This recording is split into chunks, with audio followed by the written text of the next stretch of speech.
Hello, I'm Ross Bigley. The Milwaukee Independent Film Society established the Pace Setter Award 12 years ago to bestow upon persons who are dedicated to advancing filmmaking in Wisconsin.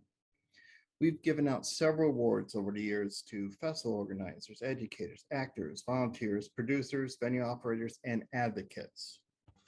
This year, our honorees are Melody Herr and Kris Holodak. How are you doing this morning? Absolutely wonderful. Thanks for asking. Fantastic. So, Melody Herr, you're the president of Little Fish Entertainment, and you work at Marquette University as a professor, adjunct professor, and you're currently splitting your time between the Midwest and California. You also just became a quarterfinalist for the Page Award. Yeah, And pretty exciting. yeah, congratulations. Thank Uh, you. you worked with many different people. You worked on something called The Royals, a half-hour dramedy. Where was that? Well, that was the first thing I ever wrote and produced, and that was a combination between my daughter and I. She's an actress and a singer-songwriter in Hollywood, so we read a lot of bad scripts, and that's how I got my start in screenwriting because I was like, I could do better than this, and the two of us set out to do it, and we did, and The the name rest is sounds history. familiar, if I'm not mistaken. Is that the Eddie Liz Well, project? no, so actually, my project came out before E Entertainment picked up a show called The Royals. It was based Oh, on the royal family. So apparently, anytime I pick a title for a project, almost always something gets picked up with that name. So I'm just giving out free titles to the universe. There you go. Kris, you had a film at our festival a few years ago called Grandpa's Getaway. Very well received. You worked with the Smithsonian Mhm. and you worked with the Kennedy Center too, doing short videos or presentations of that, and you then came to Marquette. Yeah, I was on staff at the Kennedy Center for the Performing Arts for about 6 years, making all of the videos for their websites, which was an amazing time of just meeting artists and creative people and interesting people. They have 3,000 performances a year Wow, in the building, wow, and I met a lot of them. that's great. So it's a great spot for getting inspiration to keep working at your art when you're around people like that. How long have you been at Marquette? You, whoever wants to begin first. I got to Marquette in fall of 2016. 2016. Yeah, teaching in the digital media department. So I teach all sorts of production courses, beginning, advanced, narrative, which is our senior capstones, cinematography, short film producing, corporate media, occasionally script, sort of whatever needs to be done. Melody? And I started teaching during the pandemic, believe it or not. And so that was, I think, 2020. Oh, wow. It's been 2 years at Marquette. And I teach screenwriting exclusively. So teaching during the pandemic, that's had to be interesting. Yes, my first experience as a university professor was teaching a hybrid course with half my class online, half of it in person, social distancing. So people were sitting far apart. You couldn't really have that group interaction. It was an interesting uh, deep dive into teaching. And thankfully, I had Kris to bounce ideas off because that was a challenging time, but it's been fun. Now, the thing that some people might not realize is that there's kind of like a film department at Marquette. UWM kind of overshadows with their film department. Everyone knows about their film department. But with me as a film programmer at the festival, I've noticed more and more Marquette students sending me films, especially in the last maybe 6 years. So, Huh. yeah. Since I got there. You're showing one this year that was one of the winners at our student film festival. We do a student film festival every spring, and what they get is sort of a voucher from me for film submission funds, Oh, so that they can turn around and get so that our best films can turn around and get out into the world. So one of our okay. winners is screening with you. I didn't know that you had a process to help your students get into film festivals that way. We didn't used to. But when I arrived and the student film festival was a thing when I got there, and I said, well, okay, great, but we need to step it up. We need to make it competitive. We need to give them a reason to want to be giving us their best work. And it was not a hard sell to the dean to say, hey, can I have a couple $100 so that the winners can actually win something? And she said, sure. That's great. Like I said, we've shown many Marquette film students over the years at our festival. And some of them are like very well received and do very well. Do you guys have a program there to help kind of guide students to how to submit to festivals? Not specifically.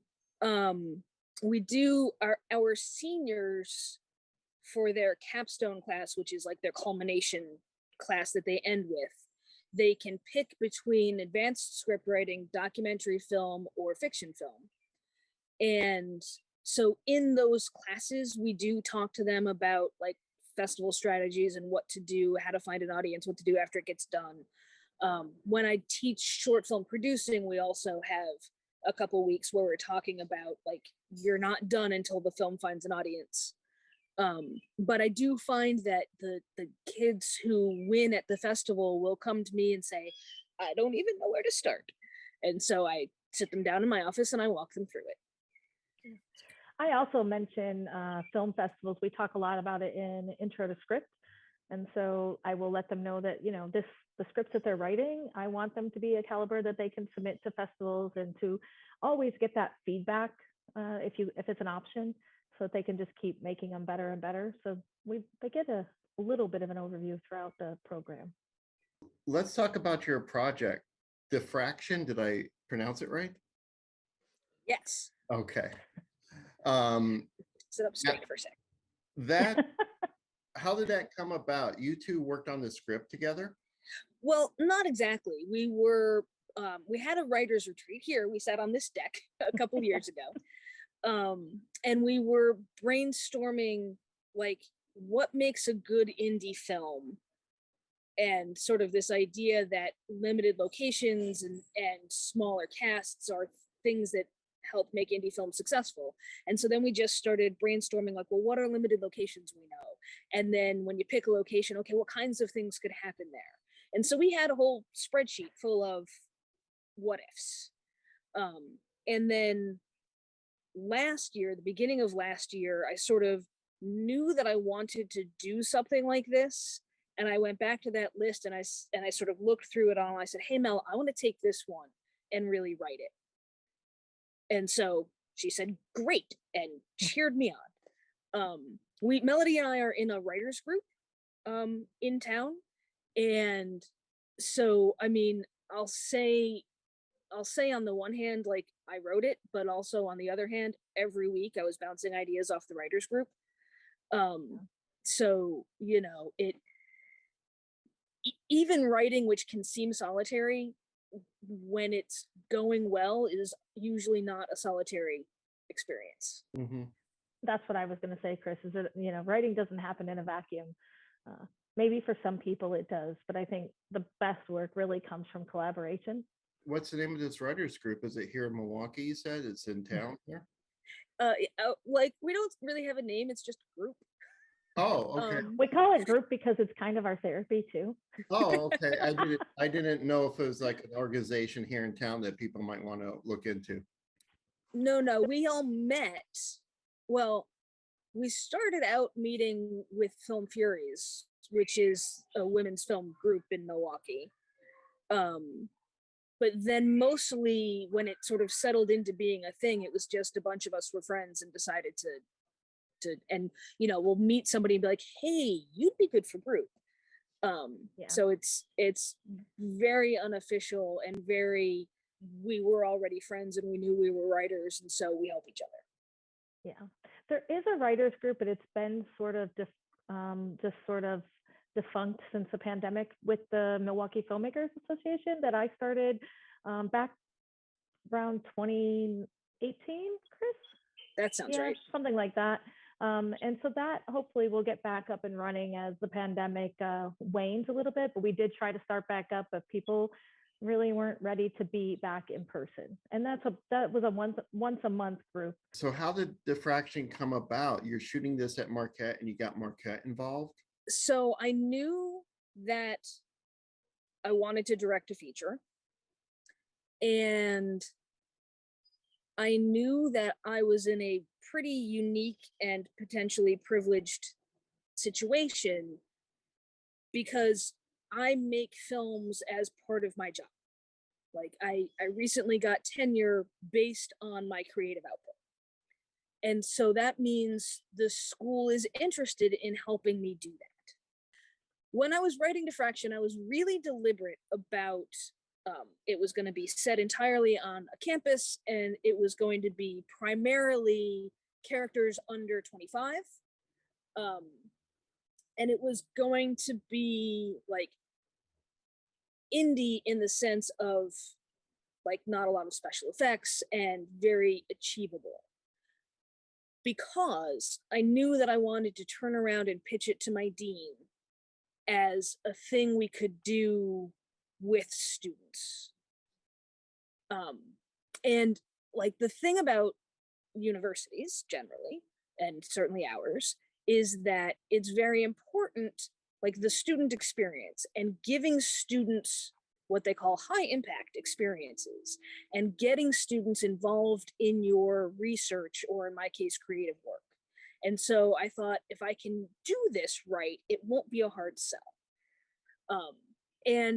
And so I wrote it with that in mind. I wrote it with the idea that we could do this entirely on campus with a lot of student involvement. But I didn't want it to be a glorified student film. Mm-hmm. And so what I was sort of selling to the dean was, if we can find enough money, we can have professionals at the heads of departments, and then students at the crew level, and some professional actors, and then student actors, so that all of the students have a professional sort of in their food chain that they can be working with and under and learning from. The dean's only real question was, how many students do you think will get involved? And I said, from pre-production through post-production, probably 50 to 75. And she said, okay, go. That's one of the reasons that I selected you both here for the pace setter, is that I really like your involvement with the students, giving them background on actually how a feature film is made, giving them that knowledge that they can go out and do one themselves too. I think that's very important in fostering that kind of development with them. Absolutely. Absolutely. And that's one of my biggest things as the producer, is that when I go out and I produce a film, to be able to have a talent pool like this that has this experience is a dream. And so now these students have marketable skills to take out into the workforce and say, I did this, and get hired. If you come to me with that kind of background, I am going to hands down give you a job on one of my films. So they're way ahead of the game already. Yeah, it's one of those things that there used to be an organization here in town, Film Wisconsin, that would encompass the whole state, that was trying to train people, but it's kind of a not necessarily a shadow of its former self, but with the tax incentives gone, it's, people don't really know what's going on there. And training, younger people or people who want to have a foot in the door in the industry was a big element of that. And it's nice to see something like this in the city. It's like you're going to have 75 students maybe now have film experience, right? Including like we finished shooting at the end of June, and now the editing techniques class is going to get the first chance to edit it if they do well, and then it will go from them into the sound design class in the spring. And also our advertising majors have a senior capstone class called campaigns, where they make an ad campaign for a client. And so I went to that department. I'm like, hey, can I be your client next year? And they said well, because I mean, you know this, Ross, like on big films, on studio films, they're spending twice as much on publicity as they spend on production. Yeah. So Yeah, that is also a huge part of our industry. And so I sort of went to our ad department with that information and said, this is a marketable skill for your students as well. And they said, oh yeah, sign us up. Do you have anything to add, Melanie? No, I mean, I would agree with Kris that on the producer side, that's one of the things I deal with is marketing our stuff and getting it out there, and having a trained workforce ready to go to help with that has been, a struggle for us with some of the things that we've done. So now that we have that, it'll be much easier moving forward. Not only your film students involved, as far as I know, like you got the marketing class involved, but you also have like the theater department involved too, and other aspects of Marquette all coming together to help make this. Yeah, I would actually add that in addition to theater, we had made a lot of partnerships with different departments, including the engineering department, which they said one of their things that stuck with me is they've never had any interaction with the College of Communications prior to this film. And so now the two departments are connected and good friends. So that's great. Yeah. That's great. Marquette has a theater department. Was many of your actors from there? Most of the actors were from there. We had 5 or 6 professionals, but what we tended to refer to as the adults. All of the roles that were for people over 25. We hired mostly local professionals. And then everybody else, including the male and female leads, were students in our theater department. And the theater department has an acting major, but most of their curriculum is based on stage. And so, but the reality is, even those students who, their dream is to make it on Broadway, they're going to get to New York and they're going to work on commercials until they get their big Broadway break. And so when I went over there and said, hey, I've got this project that is going to give you all sorts of very marketable experience and a reel you can show the agents and etc., they all kind of went, ooh, pick me. It's interesting. And our leads were amazing. Love them. Great. One of the things that the actors got in addition to having professional actors to work alongside with was a Zoom session with a working Hollywood actor who's been on shows like Never Have I Ever and Ordinary Joe. And he sat down and took some time with them and answered all their questions, any nerves that they had. He sort of helped calm them. How do you memorize lines? I remember one of the questions. What techniques can you offer? And so they had the whole gamut, from local actors working with them, a Hollywood actor on set, all the way to somebody who's really working in the industry. You are working on this right now in the editing phase. You're taking a small vacation right now, but you're going to start editing this in the fall. And are you going to work with the marketing at the same time in the fall, and it'll be done in springtime, or is it going to be done at the end of next year? School set with Marquette, I think, ends in May. Yeah. Yeah, that's the goal, is that we will have a finished film by the end of May. So marketing and advertising, that'll happen in the spring semester alongside sound design. So next semester is solely focused on editing, getting us to a fine cut so that Kris can then turn it around to sound design. And then while sound design is working on it, it'll hopefully be in coloring and getting all the polishing finishes touched up along with our campaign. And then come May, we are ready to hit the ground running. Are you going to start looking into certain festivals that you want to put it into? Yes and no. Okay. I had a class. I had 9 students doing independent study with me in the past spring semester for doing all of the pre-production. And we did have folks who were theoretically working on a festival strategy. But you know, students, they were learning a lot about it. I would not say that our festival strategy is entirely figured out yet. But also, you know, realistically, I want to see what it looks like and set my ambitions based on how good I think we've done. Okay. And before we started, I probably would have had lower ambitions than I have right now, because now I've seen our footage and I've seen our acting, and like, holy cow, it turned out really good. Yeah, I've seen some of the photos that you've been posting. It looks really good. Well, that's one of the things that I think has come out of this, is that the students were exposed to a cinematographer who's working, you know, 24/7, and he has a really good eye. He knows exactly what to do to light it. He knows the setups, and they got to learn from that. And they are going to be fantastic filmmakers because of it. In fact, the Trevor, who was our student, who was our focus puller, our hope is that we'll see him working in the industry and pull him back sometime to be our cinematographer as he gets more experience. Well, it sounds like a fantastic project, and I'm glad that you guys are our Pacesetter honorees this year. Great. Well, thank you both again for doing this morning. I hope people watch this and get to know more about your project. And we'll be honoring you September 10th at the Avalon Theater during the 24th Annual Milwaukee Short Film Festival. Fantastic. Thank you so much. We're really, really honored again. Thank you for the nomination. You're welcome.